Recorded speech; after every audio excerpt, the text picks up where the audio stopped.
ما كان محمد أبا أحد من رجالكم ولكن رسول الله وخاتم النبيين.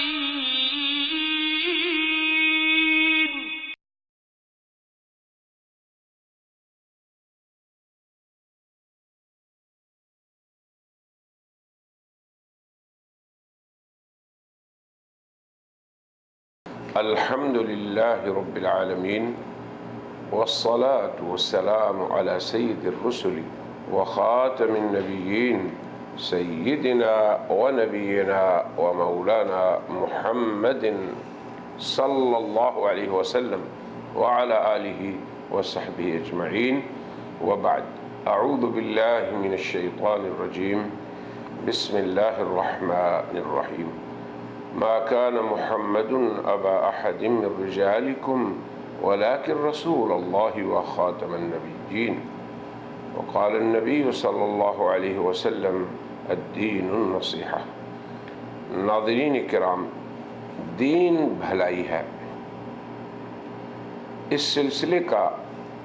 ہمارا یہ 14واں مقالہ ہے جس میں ہم مختلف انداز سے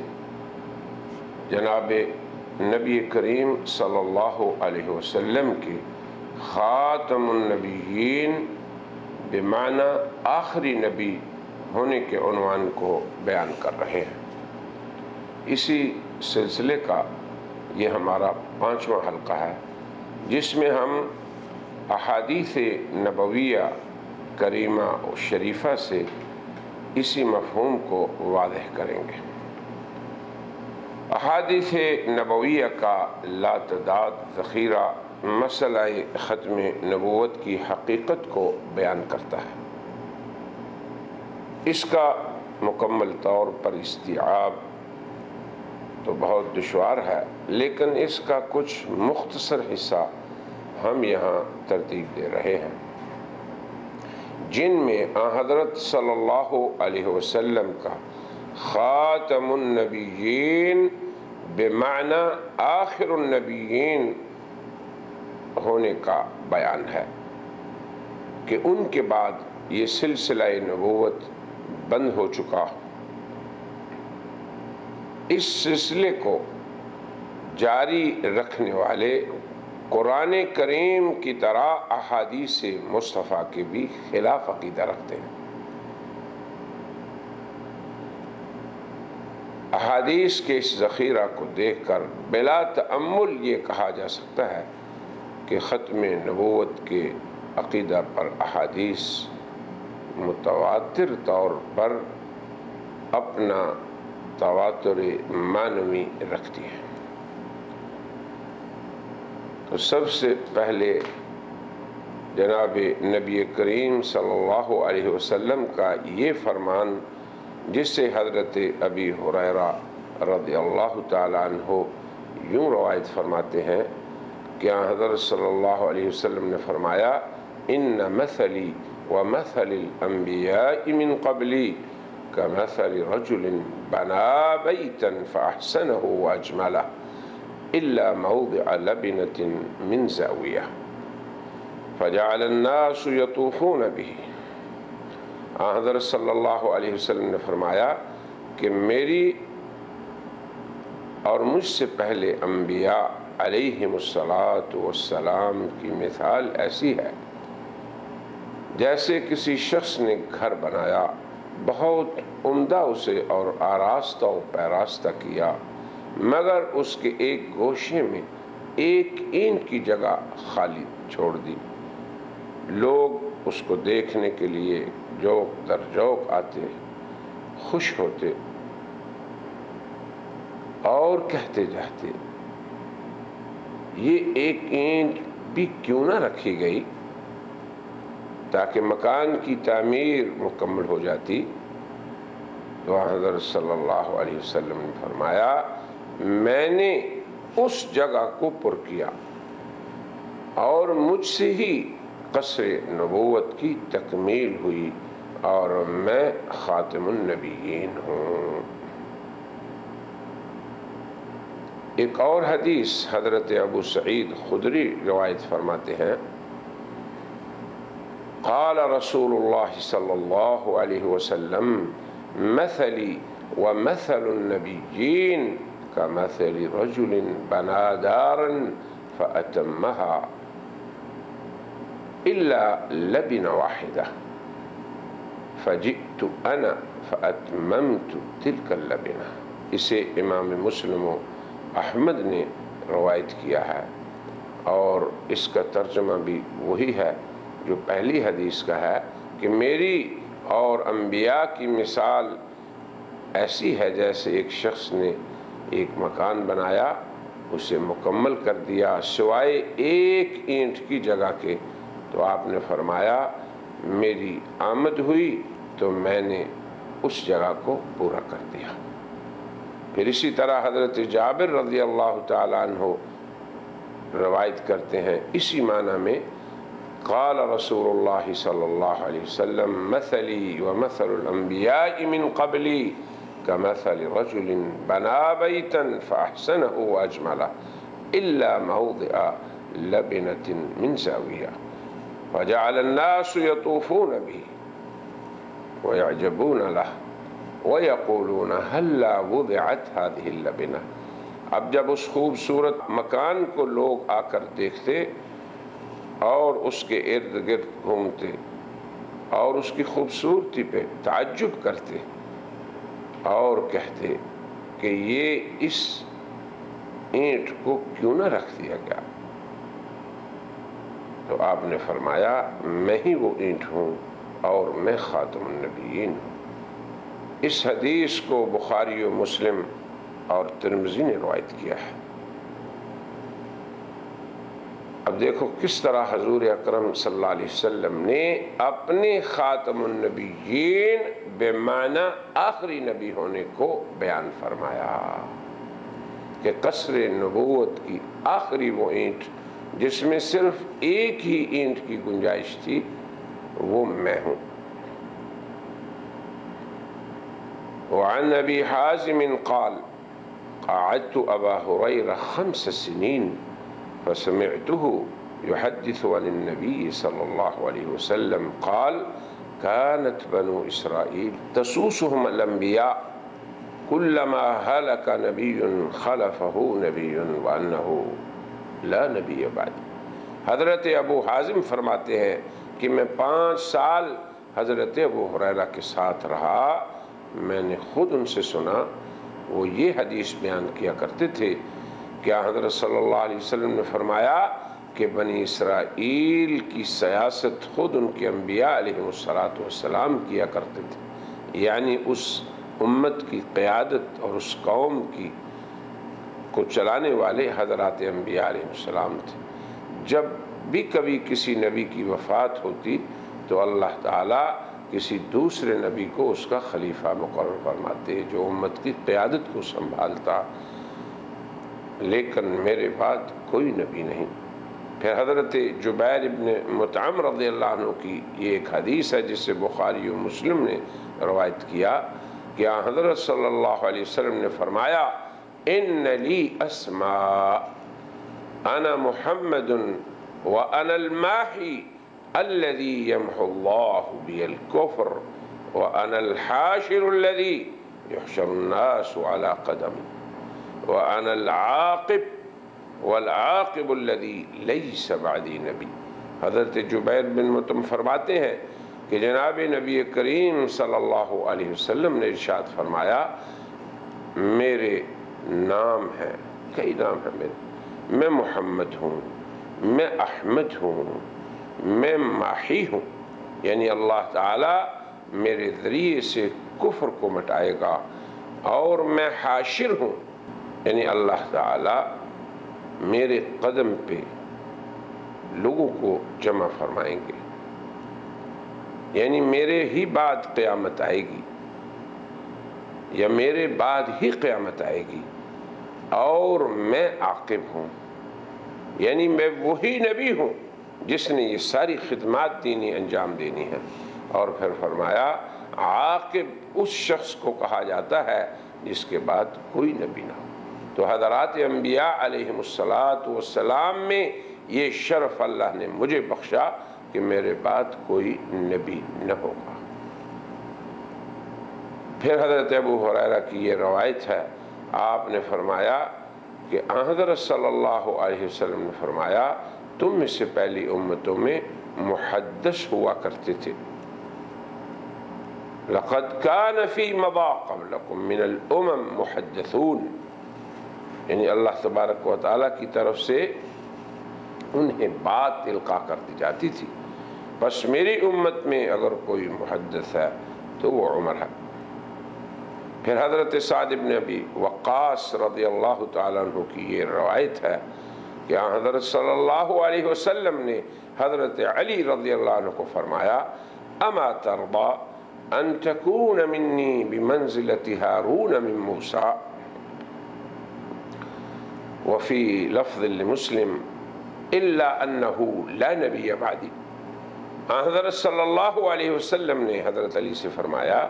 کیا تم اس بات پر راضی نہیں کہ تم میرے ساتھ ایسے رہو جیسے ہارون موسیٰ علیہ السلام کے ساتھ؟ پھر مسلم کی روایت میں یہ بھی ہے مگر میرے بعد کوئی نبی نہیں۔ پھر حضرت ثوبان رضی اللہ تعالی عنہ کی یہ روایت ہے جسے امام احمد اور امام ابو داود نے روایت کیا کہ حضرت صلی اللہ علیہ وسلم نے فرمایا وَإِنَّهُ سَيَكُونُ فِي أُمَّتِي كَذَّابُونَ ثَلَاثُونَ كُلُّهُمْ يَزْعَمُ أَنَّهُ النَّبِيُّ وَأَنَا خَاتَمُ النَّبِيِّينَ لَا نَبِيَّ بَعْدِي۔ آپ نے فرمایا میری امت میں 30 جھوٹے ہوں گے اور ہر ایک دعویٰ کرے گا کہ وہ نبی ہے۔ پھر آپ نے فرمایا میں خاتم النبیین ہوں، اور یہ بھی فرمایا کہ میرے بعد کوئی نبی نہیں آئے گا۔ تو یہ حضرت صلی اللہ علیہ وسلم نے اپنی زبان مبارک سے اور بہترین اور آسان مثالوں سے اپنے خاتم النبیین ہونے کو بیان فرمایا۔ اگر تو قادیانیت بیعت کے وقت یہ کہتی ہے کہ ہم حضور کی خاتم النبیین ہونے پہ ایمان رکھتے ہیں، تو جب وہ یہ کہتے ہیں اور اس سے مراد یہ لیں کہ آپ آخری نہیں، تو گویا قادیانیت خاتم النبیین کو اس معنی میں نہیں مانتی جسے خود خاتم النبیین نے بیان فرمایا، تو اس سے قرار کا اسے کیا فائدہ؟ اور اس اظہار سے سوائے دجل اور انسانیت کے دھوکے کے اور عام مسلمانوں پہ حق کو خط دینے سے قادیانیت کا اور کوئی مقصد نہیں۔ ہاں جو خاتم النبیین جناب نبی کریم صلی اللہ علیہ وسلم کو اس معنی میں مانے کہ آپ آخری ہیں، سو ایسا ہی شخص حضور کو اس معنی میں آخری نبی مانتا ہے یا خاتم النبیین مانتا ہے جس کی شرح، جس کی تفسیر اور جس کا بیان جناب خاتم النبیین کی مبارک زبان پہ ہوا۔ ایسے ہی حضرت ابو ہریرہ کی یہ روایت بھی ہے،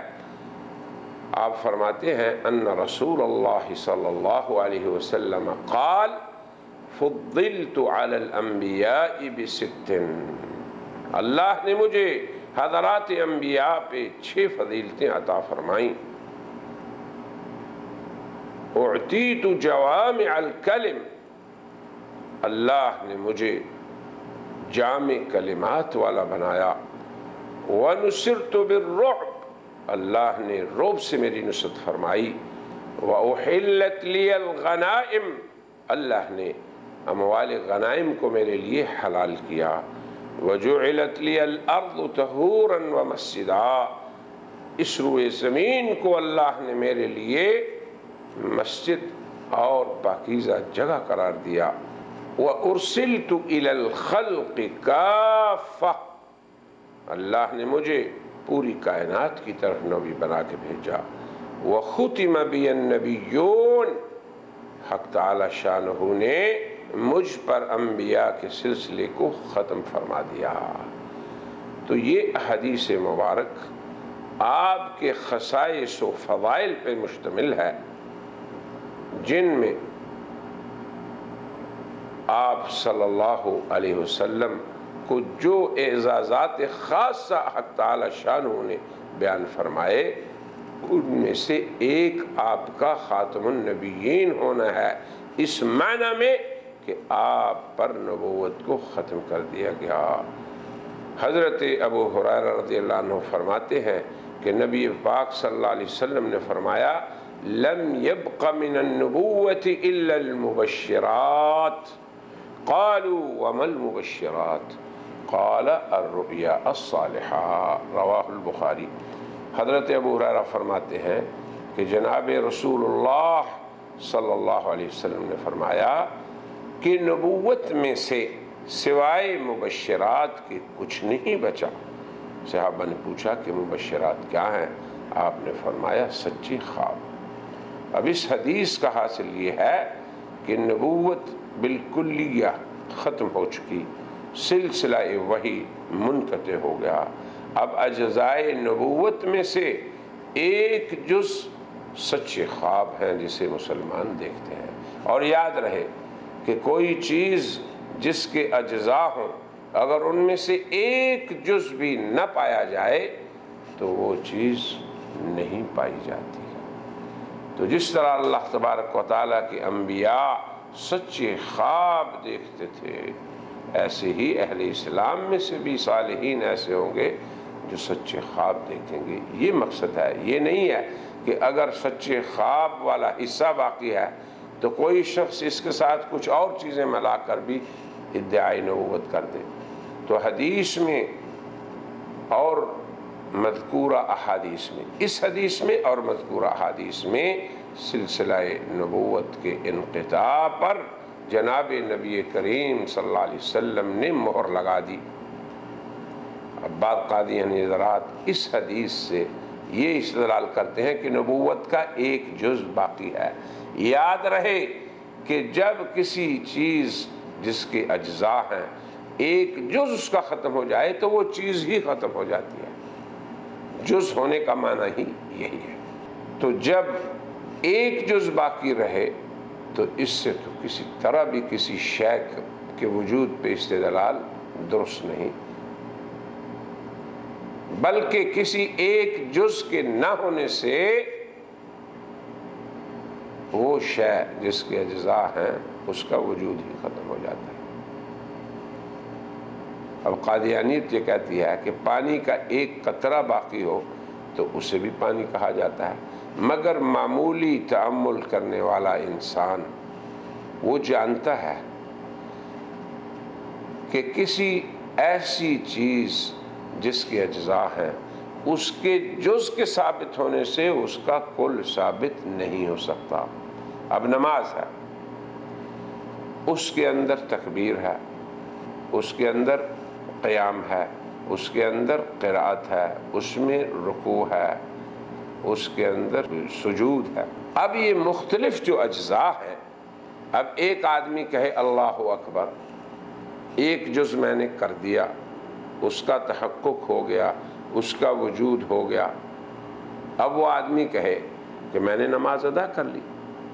کیوں؟ کہ وہ اس جز کو میں نے ادا کر دیا۔ ایسے ہی وضو ہے،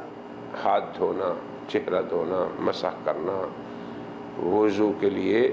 پاؤں کو دھونا، اور پھر اس کے علاوہ کلی کرنا، ناک میں پانی ڈالنا۔ اب ایک آدمی صرف ہاتھ دھو لے تو یہ کہے کہ ایک جز تو پایا گیا نا، تو اب وضو تو پایا گیا۔ تو یہ سراسر سفاہت اور حماقت ہے، یہ استدلال نہیں بلکہ یہ استدلال کرنے والے کی سفاہت پہ دلیل ہے۔ کسی بھی چیز کے کسی جز کے ثابت ہونے سے اس کا کل نہیں پایا جاتا، بلکہ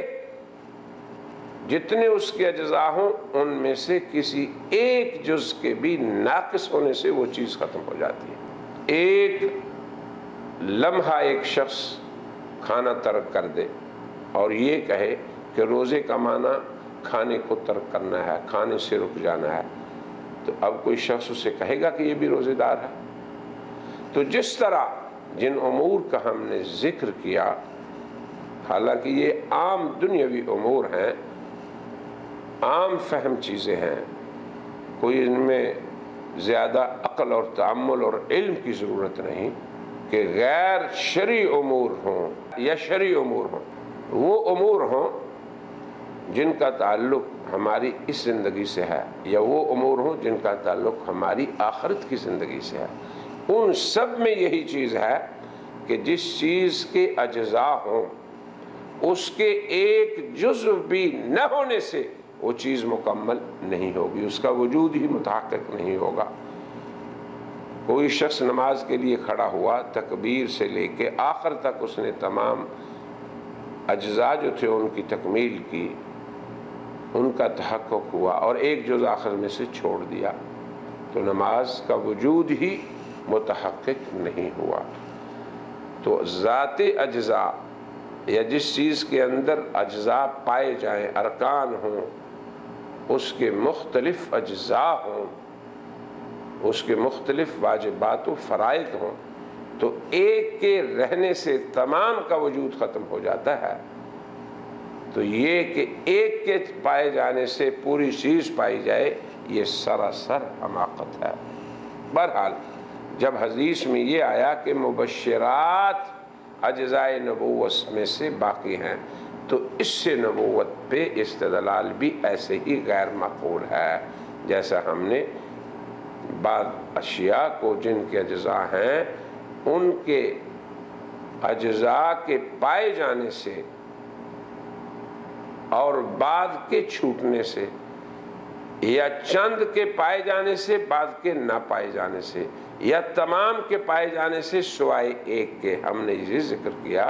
کہ وہ چیز متحقق نہ ہوگی جب تک کہ تمام اجزاء بتمام ہی نہ پائے جائیں۔ ایسے ہی نبوت کے بارے میں حضرت صلی اللہ علیہ وسلم کا یہ فرمان کہ اجزائے نبوت میں سے مبشرات سچے خواب باقی ہیں، اس سے استدلال نبوت کے جاری رہنے پہ سراسر ایک غیر معقول امر اور استدلال کرنے والے کی جہالت ہے۔ دارمی نے حضرت عطا بن رباح کی حضرت جابر بن عبداللہ سے یہ روایت نقل کی ہے کہ جناب نبی کریم صلی اللہ علیہ وسلم نے فرمایا، انا قائد المرسلین ولا فخر، وانا خاتم النبیین ولا فخر، وانا اول شافع واول مشفع ولا فخر۔ میں رسولوں کا سردار ہوں، فخر نہیں کرتا، میں خاتم النبیین ہوں اور فخر نہیں کرتا، میں پہلا شافع ہوں جو انسانوں کی قیامت کے روز سفارش کریں گے اور فخر نہیں کرتا،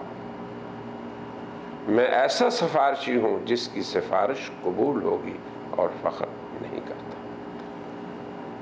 حضرت امام ابو داؤد اور امام ترمذی دونوں نے اپنی اپنی سنن میں یہ روایت کی ہے کہ حضرت ثوبان فرماتے ہیں، قال رسول اللہ صلی اللہ علیہ وسلم لا تقوم الساعة حتى تلحق قبائل من امتی بالمشرکین وحتى يعبدوا الاصنام وانه سيكون في امتی 30 كذابون كلهم يزعم انه نبی وانا خاتم النبیین لا نبی بعدی۔ حضرت ثوبان سے روایت ہے، جناب نبی کریم صلی اللہ علیہ وسلم ارشاد فرماتے ہیں کہ اس وقت تک قیامت قائم نہ ہوگی جب تک میری امت کے بعد قبائل مشرکین سے نہ مل جائیں اور بت پرستی شروع کر دیں، اور میری امت میں 30 جھوٹے آئیں گے جن میں سے ہر ایک یہ دعویٰ کرے گا کہ میں نبی ہوں، جبکہ حقیقت یہ ہے کہ میں خاتم النبیین ہوں اور میرے بعد کوئی نبی نہیں۔ اسی طرح ابن ماجہ اپنی سنن میں حضرت عبداللہ بن مسعود کی یہ روایت نقل فرماتے ہیں، آپ نے فرمایا، اذا صلیتم علی رسول اللہ صلی اللہ علیہ وسلم فَأَحْسِنُوا الصَّلَاةَ عَلَيْهِ، جب تم جناب نبی کریم صلی اللہ علیہ وسلم پر درود بھیجو تو بہت ہی اچھے انداز اور عمدہ انداز کو اختیار کرو، تمہیں کیا خبر کہ وہ ان پر پیش ہو۔ تو انہوں نے عرض کیا کہ آپ ہمیں سکھلا دیجیے۔ تو انہوں نے فرمایا، اب جب انہوں نے لوگوں کو یہ ترغیب دی کہ تم اچھے انداز سے حضور اکرم صلی اللہ علیہ وسلم پہ درود بھیجو، تو انہوں نے کہا جی آپ ہمیں سکھا دیں۔ تو آپ نے فرمایا تم کہو اے اللہ، اللہم اجعل صلاتک ورحمتک وبرکاتک علی سید المرسلین وامام المتقین وخاتم النبیین۔ تو آپ نے فرمایا کہ تم کہو اے اللہ، تو اپنی رحمت و برکت رسولوں کی سردار اور خاتم الانبیاء جناب محمد الرسول اللہ پہ نازل فرما، جو تیرے بندے ہیں اور رسول ہیں، خیر کے امام اور قائد اور رسول رحمت ہیں۔ امام بخاری نے اپنی صحیح میں حضرت ابو ہریرہ کی یہ روایت نقل کی جس میں شفاعت کا ذکر ہے کہ لوگ آن حضرت صلی اللہ علیہ وسلم کے سامنے اپنی یہ عرض پیش کریں گے، یا محمد انت رسول اللہ وخاتم الانبیاء، اے محمد صلی اللہ علیہ وسلم آپ اللہ کے رسول اور خاتم الانبیاء ہیں۔ اب اس خصوصیت کا تمام لوگ محشر کے روز ذکر کر کے حضرت صلی اللہ علیہ وسلم کو اپنا سفارشی بنائیں گے۔ وَقَدْ غَفَرَ اللَّهُ لَكَ مَا تَقَدَّمَ مِن ذَنبِكَ وَمَا تَأَخَّرَ اشْفَعْ لَنَا إِلَىٰ رَبِّكَ، اللہ تعالیٰ نے آپ کو خاتم الانبیاء بنایا، پھر اس کے بعد اگلے پچھلے تمام گناہ بخش دیے، آپ اپنے رب سے ہماری سفارش فرما دیجئے۔ امام احمد بن حنبل نے اپنی مسند میں حضرت عرباض بن ساریہ رضی اللہ عنہ کی اس روایت کو نقل فرمایا ہے کہ جناب نبی کریم صلی اللہ علیہ وسلم نے فرمایا، انی عبد اللہ و خاتم النبیین، میں اللہ کا بندہ اور خاتم النبیین۔ اس وقت سے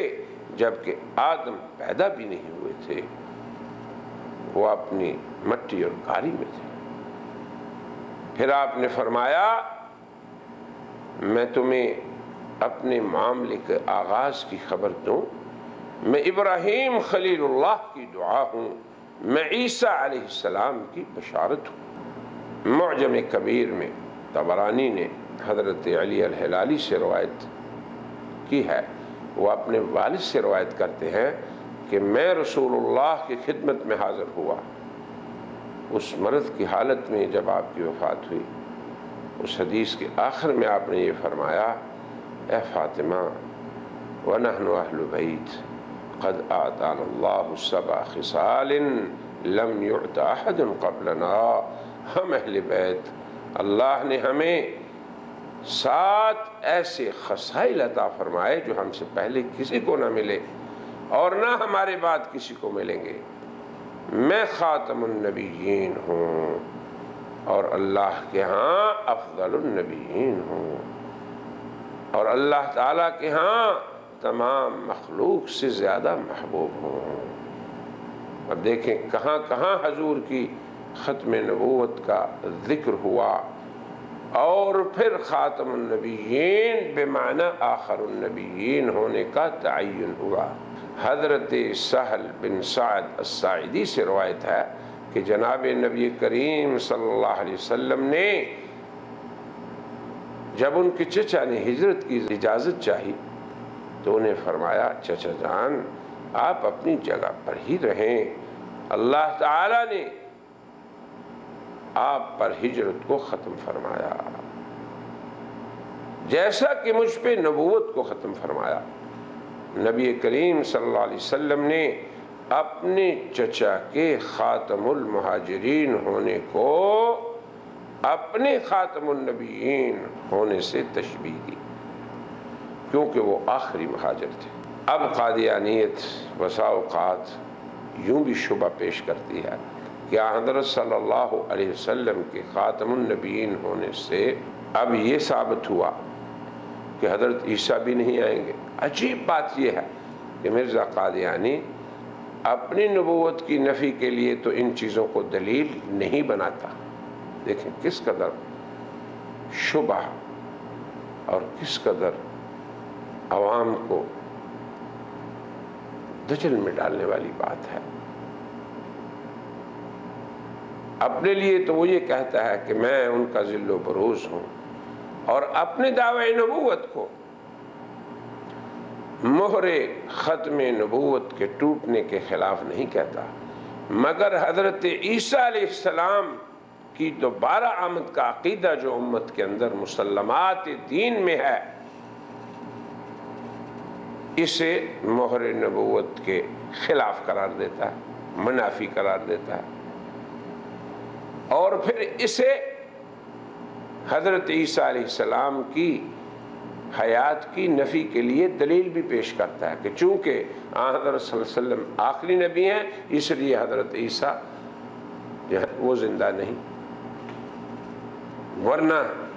ان کی دوبارہ آمد یہ تو خاتم النبیین ہونے کی نفی ہے۔ یہ قادیانی شبہ ہے۔ اس کے ازالے کے لیے ہم کہتے ہیں کہ جب حضرت عباس رضی اللہ عنہ کو حضور نے یہ فرمایا کہ تم خاتم المہاجرین ہو جس طرح کہ میں خاتم النبیین ہوں، تو کیا حضرت عباس کے خاتم المہاجرین ہونے کا یہ معنی ہے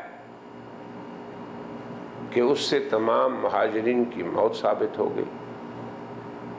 مرزا غلام احمد قادیانی یہ کہتا ہے کہ جب حضور خاتم النبیین ہیں تو یہ اس بات کی دلیل ہے کہ حضرت عیسیٰ کی وفات ہو گئی، تو کیا کسی کا کسی صفت میں آخری ہونا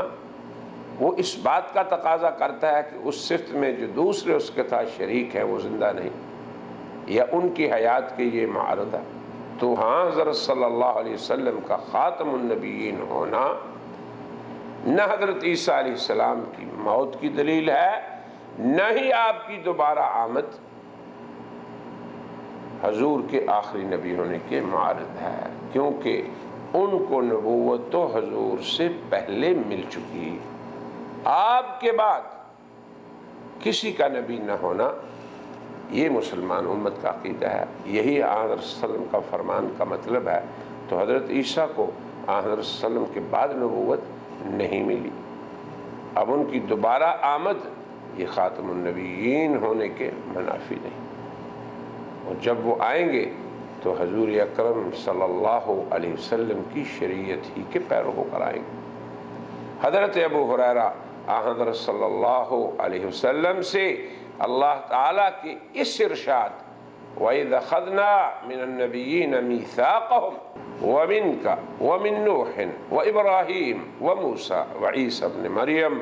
اس کی تفسیر کے بارے میں حضرت ابو ہریرہ یوں روایت فرماتے ہیں کہ حضرت صلی اللہ علیہ وسلم نے فرمایا کہ میں خلقت میں سب سے پہلا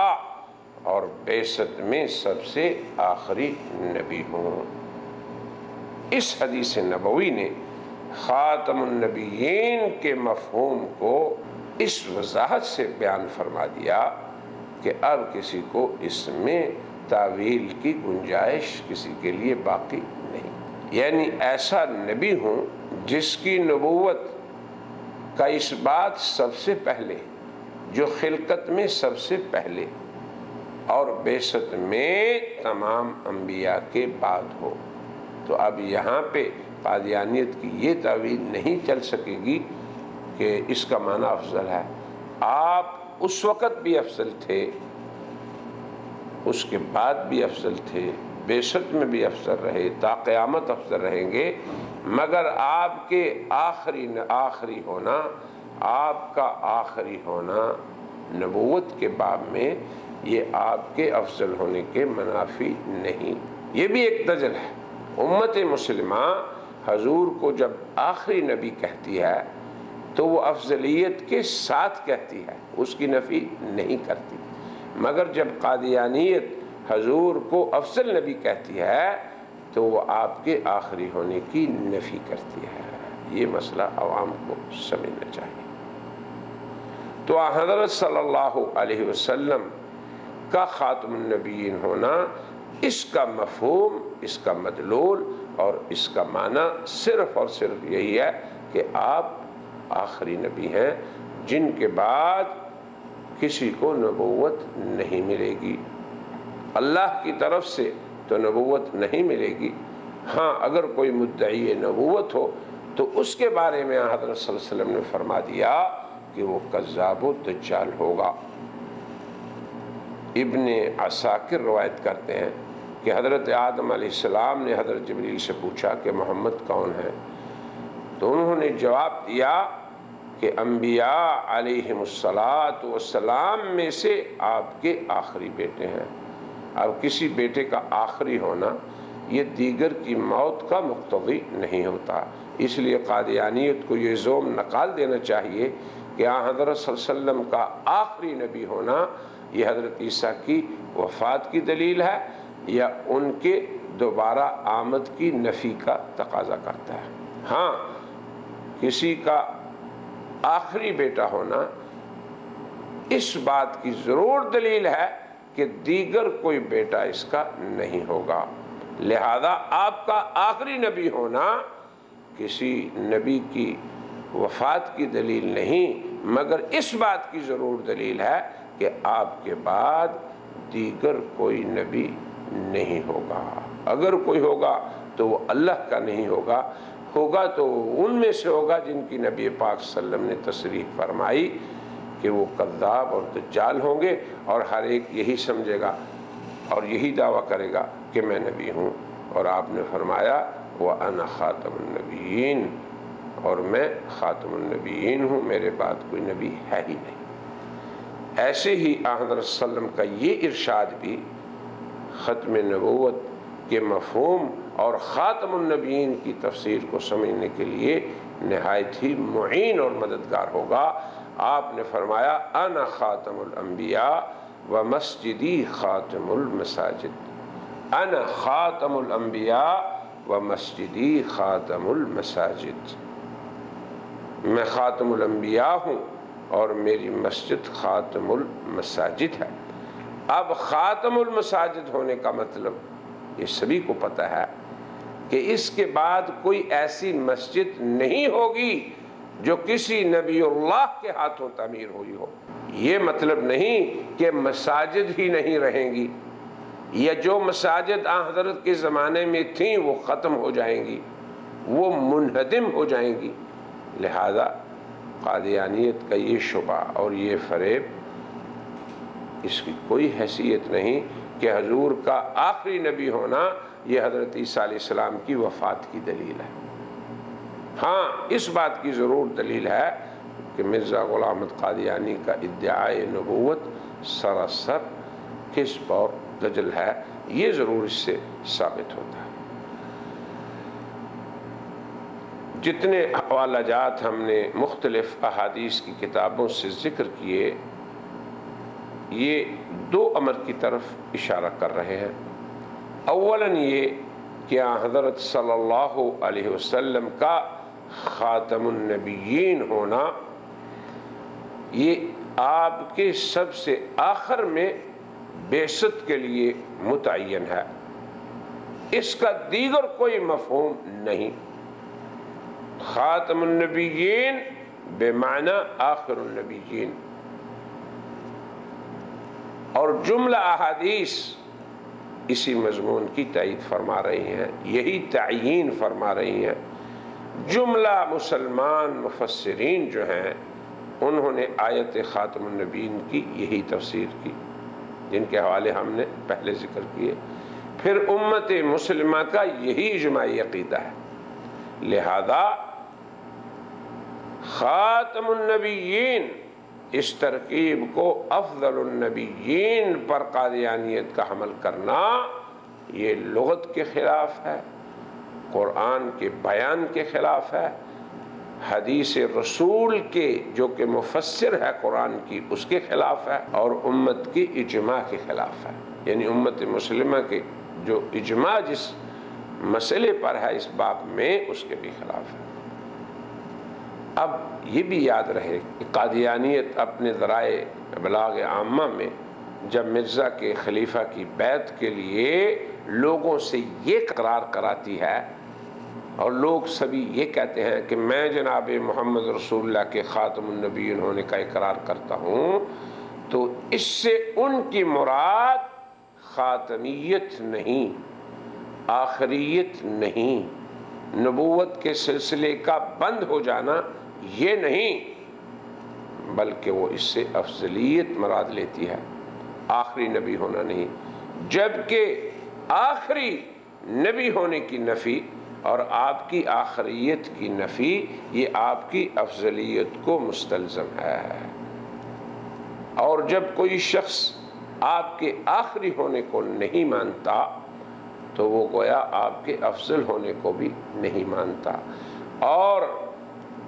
حضرت صلی اللہ علیہ وسلم کا احادیث میں بیان مثالیں دے کے کہ میں خاتم النبیین اس معنی میں ہوں، یہ اس بات کی تعیین ہے کہ حضرت صلی اللہ علیہ وسلم خاتم النبیین بمعنی آخر النبیین ہے، اور آپ کے بعد نبوت کا سلسلہ قطعی طور پر بند ہے۔ اس لیے لوگوں کو اس میں بھی دھوکے میں نہیں آنا چاہیے کہ جی وہ یہ کہہ رہے تھے کہ ہم جناب محمد رسول اللہ خاتم النبیین مانتے ہیں، اس معنی میں مانے جس معنی میں قرآن کریم کے نازل کرنے والے نے لفظ خاتم النبیین کو مانا، اتارا اس لفظ کو خاتم النبیین جس معنی میں، پھر جناب رسول اللہ جو محبت قرآن ہے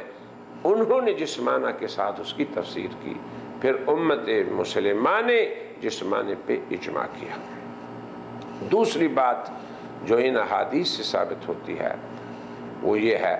کہ حضرت صلی اللہ علیہ وسلم کا آخری نبی ہونا یہ حضرت عیسیٰ علیہ السلام کی وفات بمعنی موت کی دلیل نہیں، جیسا کہ کسی مسجد کا آخر المساجد ہونا، جیسا کہ عم النبی کا خاتم المہاجرین ہونا دیگر مساجد کی فنا کی دلیل نہیں، یا دیگر مہاجرین کی وفات کی دلیل نہیں۔ تو یہاں تک ہم نے خاتم النبیین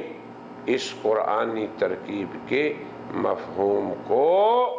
آخر النبیین ہونے میں منحصر ہونے پر احادیث نبویہ کی روشنی میں بیان کیا۔ ہم اپنے اس سلسلے کو اور اس حلقے کو اسی پہ ختم کرتے ہیں اور کہتے ہیں وآخر دعوانا ان الحمد للہ رب العالمین۔